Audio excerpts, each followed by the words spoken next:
अस्सलाम वालेकुम दोस्तों, कैसे हो आप? ठीक ठाक उम्मीद करते हो खैरियत हो गई। दोस्तों मेरे पास एक इन्फिनिक्स स्मार्ट ये स्मार्ट स्मार्ट 7 है और ये डेड है। दोस्तों ये देखें, ये वाली लाइट ऑन हो रही है और रीडिंग दिखाता हूँ आपको। ये देखें 400 पे जा रही है। तो इसमें लगता ये है कि पावर ख़राब हो इसकी, क्योंकि ये 400 से ऊपर ऊपर फिर ये होता है कि सेटिंग ऑन होता है, या इसमें कोई और भी फॉल्ट हो सकता है। दोस्तों बाकी देखते हैं। अभी तक इस पे किसी तरह का कोई काम नहीं हुआ पे, बिल्कुल ये बोर्ड फ्रेश रखा हुआ है।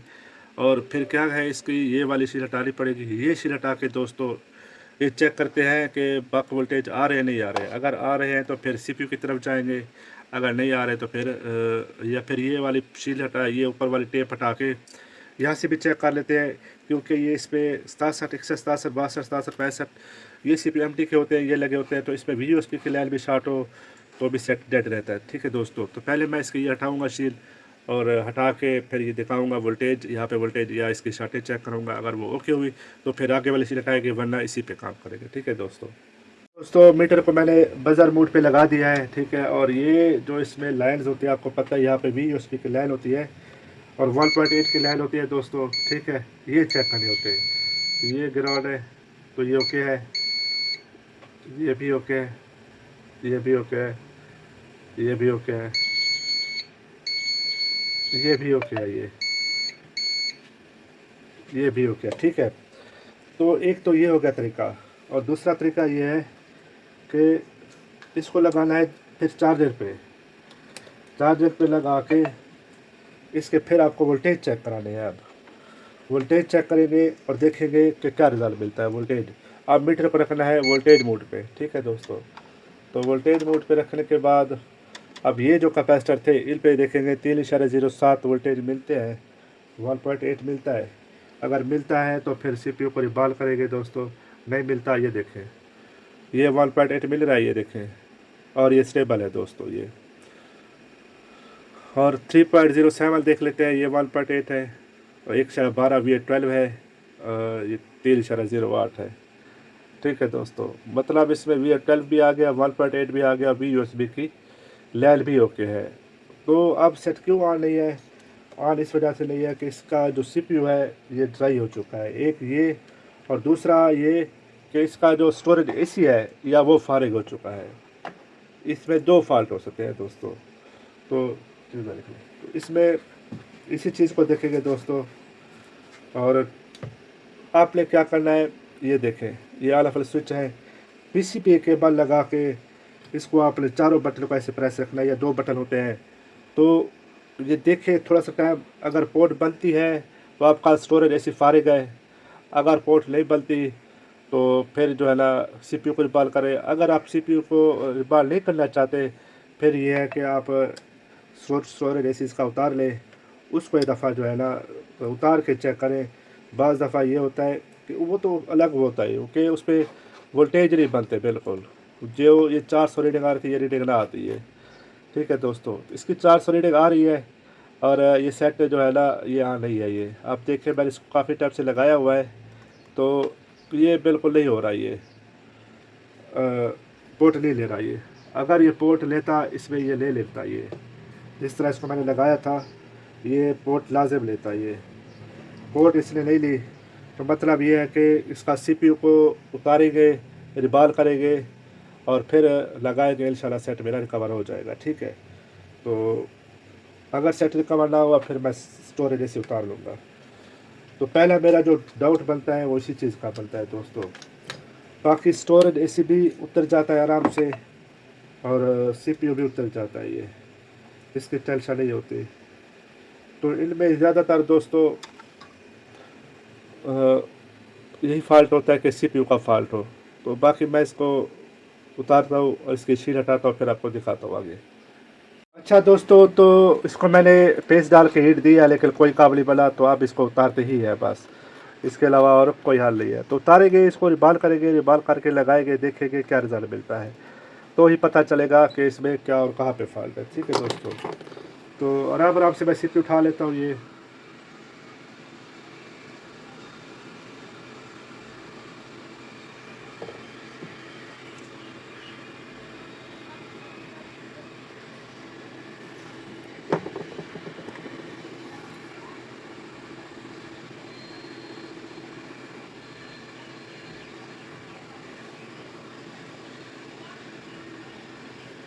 ठीक है दोस्तों, तो इसको मैंने उठा लिया, इसको रिबाल करता हूँ, रिबाल करके इसको दोबारा इस पर लगा के देखते हैं क्या रिजल्ट आता है।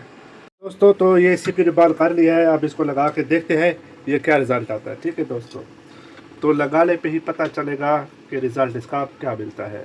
लगाने का तरीका बहुत ही आसान है दोस्तों, और लगाते हुए आपने जल्दबाजी बिल्कुल नहीं करनी होती, तो आराम से लगाना होता है। ये थोड़ी सी पेस्ट डाली मैंने, CPU को रखा, इसकी डायरेक्शन देख के पूरा रखना है। ये पॉइंट, ये एक पॉइंट दिया हुआ है, इसको देखना है, और भी पॉइंट दिए होंगे उसको भी देख के ना आपने CPU रख देना है। ये तो ये देखें, ये पॉइंट, ये पॉइंट, ये पॉइंट, ये 3 पॉइंट आ गए, बस चौथा इसकी ज़रूरत नहीं है। अब इसको मैंने हीट दे लिया है, थोड़ा सा टाइम हीट देने के बाद साइड से पेस्ट डाली है। जैसे पेस्ट डालूंगा तो थोड़ा बहुत फ़र्क होता है CPU का, वो अपनी जगह पे आ जाता है CPU।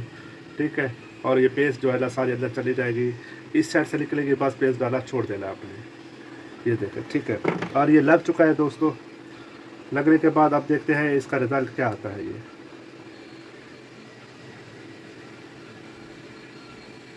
थोड़ा सा हिलाना होता है।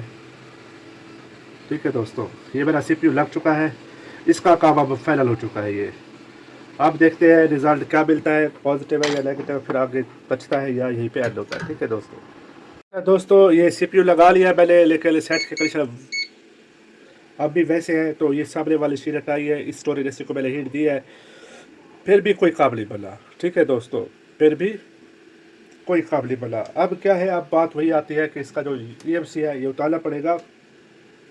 उतार के इसको पोर्ट इसकी चेक करनी पड़ेगी, अगर ये पोर्ट लेता है तो फिर ये रिप्लेस करना पड़ेगा। ये देखें, तो वोल्टेज ओके आ रहे हैं। ठीक है दोस्तों, बक वोल्टेज आपको चेक कराता हूँ कि बक वोल्टेज आ रही है नहीं आ रहा है। तो बक वोल्टेज भी चेक कर लेते हैं, ये यहाँ पे ले आ रहा है। ये देखें 0.6, 0.8 और 2.5, 1, 3, ये सारी ये आ रही है, वोल्टेज आ रहे हैं, सारे आ रहे हैं। तो इस पर 2.8 और इसके साथ फिर 1.8 की लाइन देख लीजिए। देखें, अब इसकी VDD की लाइन भी ओके है, और ये इसके 1.8, 2 भी ओके आ रहे हैं। तो सेट अब भी डेड है। ये देखें दोस्तों, सेट अब भी डेड है, सेट ऑन नहीं हुआ मेरा, और पोर्ट भी नहीं लेता ये लगाने पे। सेट भी डेड है और रीडिंग भी 400 पे ये स्टॉक है, 400। ठीक है दोस्तों, अब भी ये वैसे का वैसा है। अब क्या करना है, अब आपने इसकी स्टोरेज ऐसे उतारनी है, उतार के ये उतार के ना इसको लगा ली है। और अगर आपके पास सेम मॉडल की ऐसी पड़ी है आप वो भी लगा सकते हैं, या उतार के इसकी पोर्ट चेक करें, पोर्ट लेता है उतारने के बाद तो इस पर दूसरी लगा के आपने 6515 वाली फ्लैश फाइल लगा देनी है। बस कुछ भी नहीं करना, CM2 से इसको फ्लैश करना है। सेम मॉडल अगर आपके पास है तो लगाएंगे, आपका सेट ऑन हो जाएगा ये। ठीक है दोस्तों, तो मैं इसकी ये EMC उतारता हूँ, उतार के चेक करता हूँ कि पोर्ट लेता है या नहीं लेता ये। ठीक है दोस्तों, ये मैंने उतार लिए, अब बहुत ठंडा होता है, इसको चेक करते हैं क्या रिज़ल्ट आता है। दोस्तों तो ये स्टोरेज ऐसी फारेग है, और इसको चेंज करते हैं। ये मैंने उतारी है, अब ये पोर्ट दे रहा है। तो सेम मॉडल तो नहीं है मेरे पास, लेकिन ये है कि और मेरे पास है ये 32 GB वाली। ये देखें, इसको लगाते हैं, चेंज करके देखते हैं। इसको मैं आपको फ्लैश करके, फ्लैश तो आपको दोस्तों आती होगी, बस इसको सॉफ्टवेयर करना होता है और कुछ भी नहीं करना। ये फॉर्मेट ऑल करके बस आपने फ्लैश कर देना है और कुछ भी नहीं करना। ठीक है दोस्तों, तो इसके बाद पता चल जाएगा। इसको थोड़ा सेट कर लेता हूँ इसके पॉइंट, क्योंकि उसके CPU के बोर्ड के पॉइंट बिल्कुल ओके हैं। इसमें कुछ पॉइंट है 2-3 ये जो नज़र आ रहे हैं, ये बिल्कुल वीक है ये, तो जिससे लेकिन हो सकता है कि मोबाइल आला हो फिर बाद में। इसको थोड़ा सा मैं सेट कर लेता हूँ, फिर को रिसोल्व कर लेता हूँ। ये बाकी ये सारे सेट कर लेते हैं। ये देखें, तो ये बस लगाते हैं, इसको मैं फ्लैश करता हूँ और आपको दिखाता हूँ रिज़ल्ट इसका। इंशाल्लाह सेट मेरा हाल हो चुका है, बाकी इसको फ्लैश करके आपको दिखाता हूँ दोस्तों। तो बाकी इसमें कोई और कोई मसला नहीं है, बस CPU को रिबाल करके लगाया आपके सामने, वो ऐसे ही लगा दिया। मसला इसका स्टोरेज इसी का था। तो इनमें ये जो BG 153 लगी होती है, ज़्यादातर इन्हीं का मसला आता है दोस्तों। तो ये बहरहाल देख लेते हैं अब क्या रिज़ल्ट आता है ये।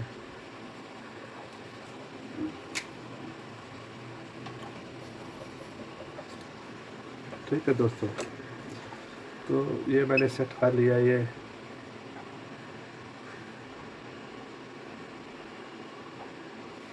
अभी ये कनेक्ट हो जाएगी आराम से। अब लगाऊंगा ये लग जाएगा इंशाल्लाह, क्योंकि उनके जो बाल है सारी बोर्ड पे ओके है, इसको इसी वजह से रिबाल करने की ज़रूरत नहीं है। बाकी ये देखते हैं लगा के रिज़ल्ट क्या मिलता है, जो मिलता है। अब मैं इसको आपको फ्लैश करके ऑन करके ही दिखाऊंगा दोस्तों इंशाल्लाह। मसला इधर ही है इसका, और कुछ भी नहीं है। इसके अलावा और कुछ भी नहीं करना, बस फ्लैश करना है। फ्लैश का तरीका बस सिंपल सा है, फॉर्मेट ऑल पे कर इसको फाइल आपने लगा देनी है, या फायर फ्लाई CM2 में फायर फ्लाई मूड पे अपना रख के इसका प्रीलोडर लगाना है 6515 का, और फिर आपने फैक्ट्री मूड पे इसको फ्लैश कर देना है बस, और कुछ भी नहीं करना। ठीक है, तो ये लग चुकी है। अब वो ठंडा होता है, इसका रिज़ल्ट चेक करते हैं क्या रिज़ल्ट आता है दोस्तों।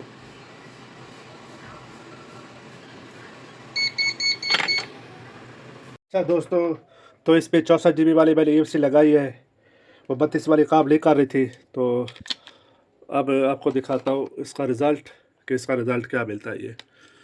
तो इसको मैंने CM2 से फ्लैश किया है दोस्तों, थोड़ी मेहनत ले गया, एक टाइम ले गया ये। बाकी आपको दिखाता हूँ इसका रिज़ल्ट क्या है। ये सेट मेरा अल्हम्दुलिल्लाह रिकवर हो चुका है। तो यहाँ पे 4 डिप पे लगाया मैंने, वो लाइट ऑन नहीं हो रही, ये हो गया। ठीक है, तो देखते हैं।